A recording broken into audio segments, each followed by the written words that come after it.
श्री शिवाय नमस्तु भयम। दोस्तों, जैसा कि आप सभी लोग जानते हैं कि 17 जून 2026 यानी बुधवार को पड़ रही है ज्येष्ठ मास की शुक्ल पक्ष तृतीया तिथि। और दोस्तों, ये वह तिथि है जो ज्येष्ठ मास में पड़ने वाली सबसे बड़ी तिथि है, क्योंकि ये ज्येष्ठ मास में पड़ने वाली है और इसका बहुत ही बड़ा और विशेष महत्व होता है।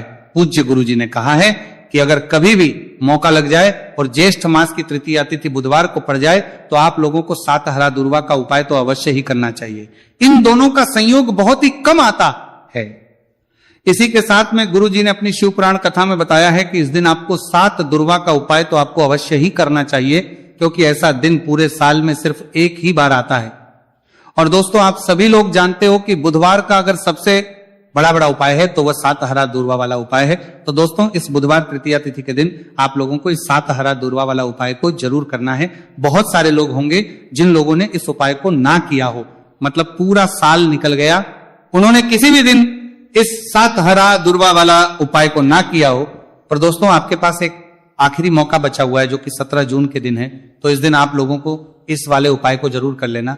भले ही आपने पूरे महीने भर इस उपाय को ना किया हो, पर अगर आपने इस ज्येष्ठ मास के बुधवार तृतीया तिथि के दिन अगर इस वाले उपाय को कर लिया तो आपको इस उपाय को करने का वह फल मिलेगा जिसकी आपने कभी कल्पना भी नहीं करी होगी। इसीलिए आप लोग इस वाले उपाय को एक बार जरूर कर लेना है, ताकि आप लोगों के हाथ से ये मौका ना जा सके और आपको इस उपाय को करने का फल मिल सके। दोस्तों, ये उपाय पंडित जी ने अपनी अभी ही शिव महापुराण की कथा में बताया है, जिस उपाय को आज हम आपको बहुत अच्छे से समझाने वाले हैं। इस वीडियो को देखने के बाद इस उपाय को समझने के लिए आपको कोई और वीडियो को देखने की जरूरत नहीं पड़ेगी। तो चलिए दोस्तों, उपाय को शुरू करते हैं। देखिए, ये इस ज्येष्ठ मास के बुधवार तृतीया तिथि के दिन ये इतना खास होता है, इतना महत्वपूर्ण होता है। देखा गया है कभी कभी बड़े बड़े पूजा पाठ अनुष्ठान से जो मनोकामना पूर्ण नहीं होते, वह ज्येष्ठ मास के बुधवार तृतीया तिथि के दिन एक छोटे से उपाय करने से ही आपकी मनोकामना पूर्ण हो जाती है। और बहुत सारे लोगों ने इस उपाय को किया भी है और उनको इस उपाय को करने का फल भी जरूर मिला है। अगर आप लोग भी इस उपाय को करना चाहते हैं तो आप इस उपाय को करना चाहते हैं, पहले अच्छे से समझ लेना, सुन लेना, उसके बाद करना। आपको इस उपाय का फल जरूर ही, और इस उपाय को कर लेने से आपके घर में चाहे किसी भी प्रकार की दुख और समस्या क्यों ना चल रही हो, आपको उसका कारण भी नहीं पता है कि भाई ये समस्या किस कारण से चल रही है। उसका कुछ भी कारण हो सकता है, जैसे इसे पितृदोष हो सकता है या किसी भी तरह का मंगल दोष भी हो सकता है। तो इस दिन आप लोगों को यह वाला उपाय कर लेना है। ये एक ऐसा उपाय है जिस उपाय को अगर किसी विशेष दिन पर किया जाए तो भाई उस विशेष दिन का जो है वह तो मिलता ही मिलता है, पर हमने उस दिन पर इस उपाय को किया है तो हमें उससे भी बड़ा फल मिलता है, और फल बहुत जल्दी मिलता है, क्योंकि आप इस उपाय को बहुत ही बड़े और विशेष दिन पर कर रहे हो।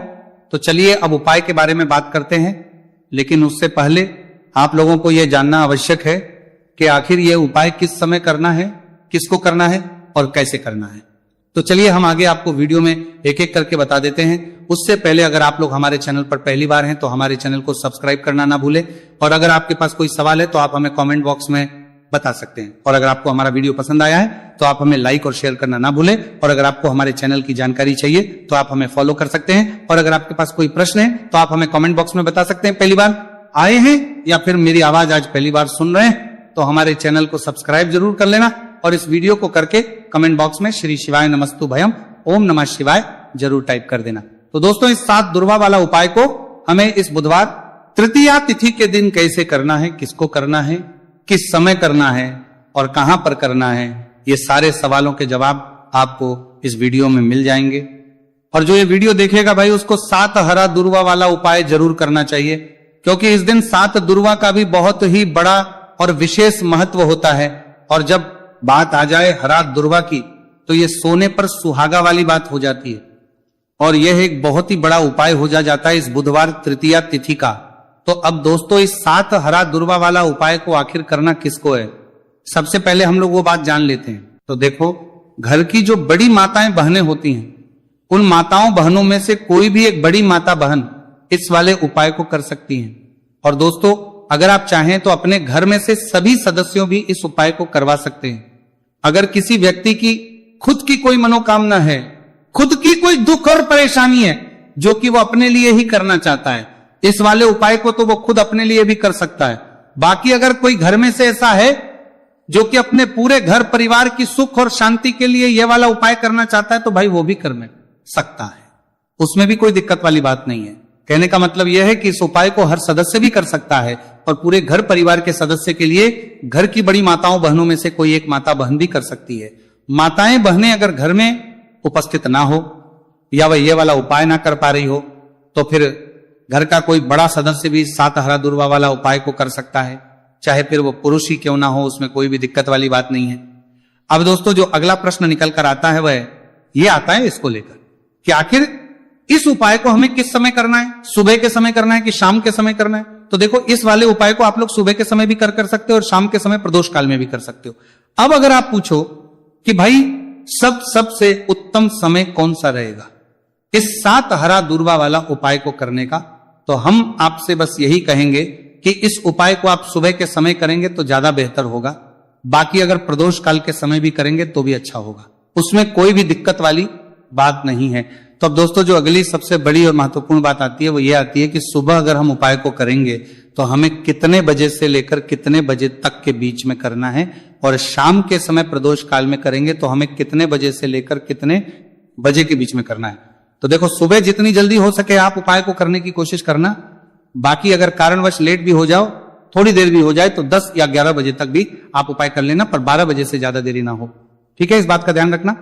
उसके बाद में दोस्तों अगर शाम के समय प्रदोष काल की बात करें, प्रदोष काल का जो समय है होता है वो शाम के 6 बजे से शुरू हो जाता है।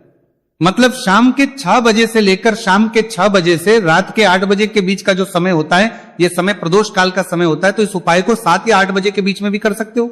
मैं आप कभी भी इस वाले उपाय को कर सकते हो, उसमें कोई भी दिक्कत वाली बात नहीं है। तो ज्येष्ठ मास का महीना ही है जो आपको धन दौलत पुण्य दोनों ही देने वाला है। ज्येष्ठ मास के महीने में तुलसी का पूजन करके श्री हरि विष्णु से जुड़े हुए कुछ उपाय करके आप अपने जीवन की निर्धनता, धन से जुड़ी समस्याएं, कर्जे से जुड़ी समस्याओं को हमेशा के लिए दूर कर सकते हैं। भगवान विष्णु को तुलसी अति प्रिय है, इसलिए उनकी पूजा में भी विशेष रूप से हम तुलसी का उपयोग करते हैं। और बिना तुलसी दल के, बिना तुलसी मैया के श्री हरि विष्णु की पूजा और उनका भोग दोनों ही अधूरे होते हैं।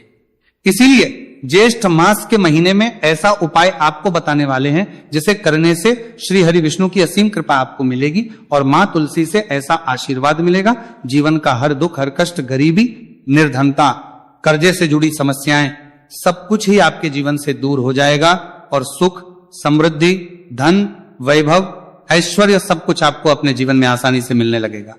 तो चलिए बात कर लेते हैं कि कौन सा उपाय है।